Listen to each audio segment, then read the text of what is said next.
It looks like a big swimming pool surrounded by a running racetrack. And there are a number of staff persons standing by right now to make this feeding happen. We're going to check in with Samra. She is our topside coordinator. Let's see if she's up there. Good morning, Samra. How are you? I'm wonderful, Dan. Can you all hear me down there? I think we can hear you. Yeah, Samra, we can hear you and we can see you. That's the important thing. What do you got planned for us this morning? Well, we are going to be feeding all of our faster swimmers first. So we're going to be doing 2 feeds this morning. And we're going to feed all of our big, fast fish that most of you are probably seeing at the top of the exhibit right now, right? We're seeing some big fish, but Samra, we're also seeing a bunch of these little tiny fish that are swimming around everywhere. So they are hungry, the sardines. We have the about 20,000 sardines that are making an appearance a little bit early. They will be fed after we feed the dolphin fish and the tuna. So, Samra, there's a technical term we use for this feeding. Can you tell us what that is and what we're actually going to be feeding? Yes, so I don't know about you, Dan, but I would not want to feed all of those fish individually. So we're going to be doing a broadcast feed. So we sprinkle a bunch of food on top and it'll sink down, and that's how the fish will be fed. We're going to be feeding krill, we're going to be feeding fish pellets and some cubes. You can tell all of our guests about that lovely menu this morning. I can't wait to do that, Samra. So I think our guests are ready. I think you heard on my microphone, right? That they're a little like, yeah, let's get this thing going. So anytime you want to get us started. Okay, so Anne's behind me. I'm going to give her my super secret hand signal, and we're going to get this feeding started. All right, folks, let's see if we can catch Samra's super secret signal. There it was. Need to work on that a little bit more, Samra. That's all right. Hey, folks, Samra, you will see Samra throughout the aquarium. Come see her after the program. She's going to join me, but she loves birds. Make sure you go see her out on the Today on the Bay station, the wildlife viewing station, and she'll talk to you about birds, right, Samra? Oh, most definitely. And I'll come down and join you downstairs. Enjoy the feed. Thank you, Samra. Thank you for getting this started. Everybody say goodbye to Samra. We'll see you soon, Samra. Sounds good. All right, folks, let's recap. What do we have going on right now? And you saw her on the TV monitor. She's standing on the edge of that catwalk. She's throwing in the food for the bigger fish. It's really hard to see right now because of all of those sardines. But wait a minute, those are green cubes. Is that really food for animals? Did you all just see that mahi-mahi just gulp down that little tiny cube in the back? There's another one there, just ate it. Believe it or not, folks, those are the vitamins and minerals for the fish. At this stage of my life, I take a multivitamin every single day. Believe it or not, we offer that up to our fish as well. Look at the cubes that are floating down right now. Very similar to Jell-O. Now, my favorite Jell-O is strawberry. I don't know what yours is. We probably wouldn't like the taste of those little Jell-O cubes that are coming down right now. But we cannot replicate the wild diet of these animals, so we need to make sure we're providing them with the multivitamins. Eventually, Anne will switch over to another food source. In the meantime, let me tell you a little bit about this exhibit space. Folks, this is our largest exhibit here at the Monterey Bay Aquarium. It's a little over 1 million gallons of seawater. Is anybody impressed by that? Because I am. I've never seen 1 million gallons of anything, right? But folks, more importantly, it represents the open ocean.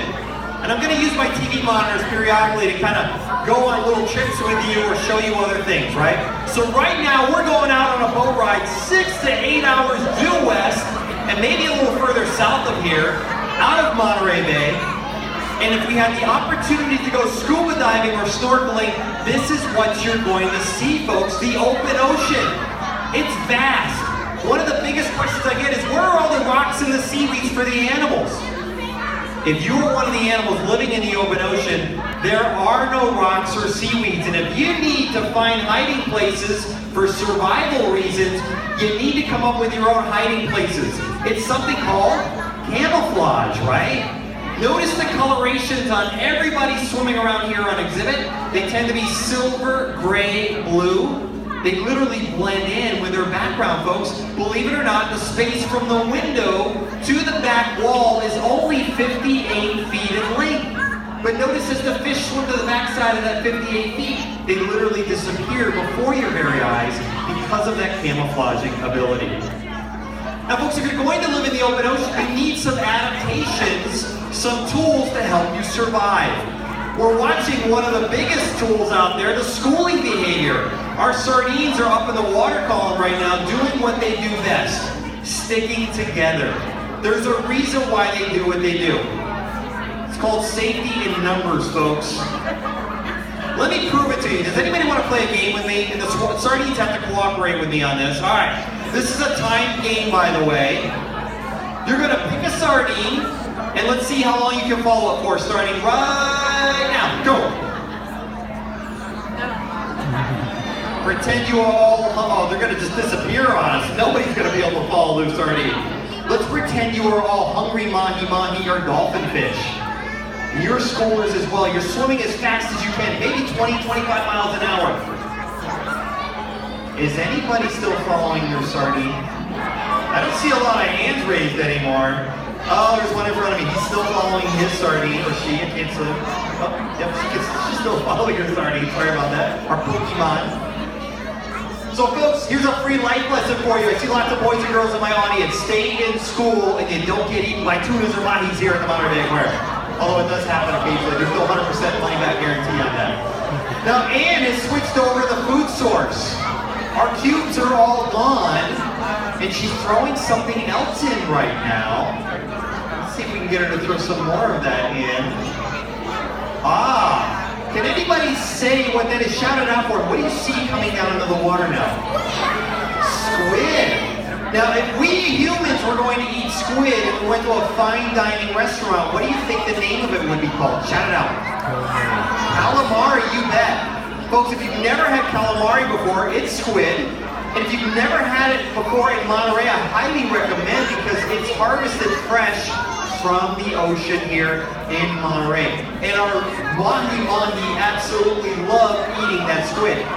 If you don't know who the mahi are, by the way, they're the long, triangular-shaped fish at the very top with boomerangs for tails. 3 names for that fish: dolphin fish, dorado, or mahi-mahi. I'm going to refer to those as the mahi-mahi because I just like saying mahi-mahi, right? That's the Hawaiian name for those fish. If you're from the Gulf of Mexico area or East Coast, you're probably referring to those as dolphin fish or dorado. And then it really does depend on the restaurant that you're visiting, right? Now the other fish are swimming around, feasting on the squid. The big swimming footballs, those are yellowfin tuna. And folks, believe it or not, they don't just come in cans. Most of my guests say, well, yellowfin tuna, I've never seen a live one before, right? Beautiful little fish, folks. They look like footballs swimming around here on exhibit. We also have bonito, another species of tuna, and we have Pacific mackerel as well. So lots of little footballs swimming around here on exhibit. They love gobbling up that squid. Now our sardines are back up into the water column again. And I believe Samra mentioned there might be 25 to 30,000 sardines in that school. How would we know that? Well, we have a college intern that comes in and counts them every single day, believe it or not. Ooh, that one went nowhere. No more jokes from Dan Albert today. Folks, actually we don't have anybody count the sardines because if I had any volunteers that would want to count them, where do you start with that thing, right? Actually, we get a very good estimate on how many sardines are in the school by how much space they take up. Volume, right? Now folks, we have some other cool animals here on exhibit as well. You may have noticed a hammerhead shark swimming around. They probably won't be feeding from the food that's coming down through the water column. Let me show you how we feed our sharks using our TV monitors. This is not happening right now. This was filmed previously. This is our trainer, Kelsey. She's got wild-caught Alaskan salmon on the end of the bowl. When she sees the hammerhead come up, the hammerhead can come up and take the food out of its leisure. She basically puts the food in the water for the hammerhead. This is called targeted feeding. That way, your slower swimmers get food in an exhibit that you have faster swimmers swimming around as well. So folks, those footballs, those yellowfin tuna, they can do bursts of speed of up to 20 miles an hour. They get to that food way before the hammerhead even knew it was in there if you just started throwing in chunks of salmon, right? So targeted feeding comes in very handy when you have slower swimmers swimming right alongside faster swimmers. My favorite feeding is the pelagic stingray. Let me show you how that works. Again, using our TV monitors, The pelagic rays are trained to come to a red X. And look, the P rays come upside down to take their food from their trainer, and I don't recommend you eating your food upside down like that because you might start getting a headache after a few minutes. But our P rays love getting their food like that. And then look, she folds her wings up to make sure that the food gets in. She looks like a big taco or burrito when she's eating. Very cool. Again, not happening right now. This was filmed previously. All right, let's recap. What else do we have going on? We're getting towards the end of our feeding. Anne is now throwing in chopped up bait fish or sardine. You'll see those little pieces of food floating down right now. And that really answers another big question I get, folks. Why aren't the bigger fish eating the smaller fish? Well, think about it, folks. Would you rather swim after something that's not going to swim away from you? Or swim after something that's going to just end up in your mouth if you do it correctly, right? So, energy conservation at its finest, you're going after the dead stuff, basically, as opposed to the live stuff here on exhibit. Now, folks, you're more than welcome to stick around, and we'll wrap up this feeding by throwing in the fish pellets for those sardines. It'll basically look like fish fireworks even more than it does now. Again, my name is Dan. I'm on the left side of the window here. If you want to help the oceans, folks, do something starting with your lunch today. It's called Seafood Watch. The Seafood Watch program is a sustainable way to eat your seafood. I have West Coast and sushi pocket guides on the left side of the window here. Better yet, go to our website, download the free app for your iPhone or your Android, save some trees while you're at it, and you'll get even more information for that Seafood Watch program, folks. Samra is a real person. She's standing here right now. We're here for questions, and we will pass out those Seafood Watch pocket guides. Otherwise, again, stick around. This feeding will wrap up here probably in 2 or 3 minutes, so you still have a little bit of a show to go here. But again, Dan, Samra, we're on the left side of the window. We're here for questions and pocket guides. Thank you all so much for coming. I hope you enjoy the rest of your visit here today at the Monterey Bay Aquarium. Thanks you all for coming.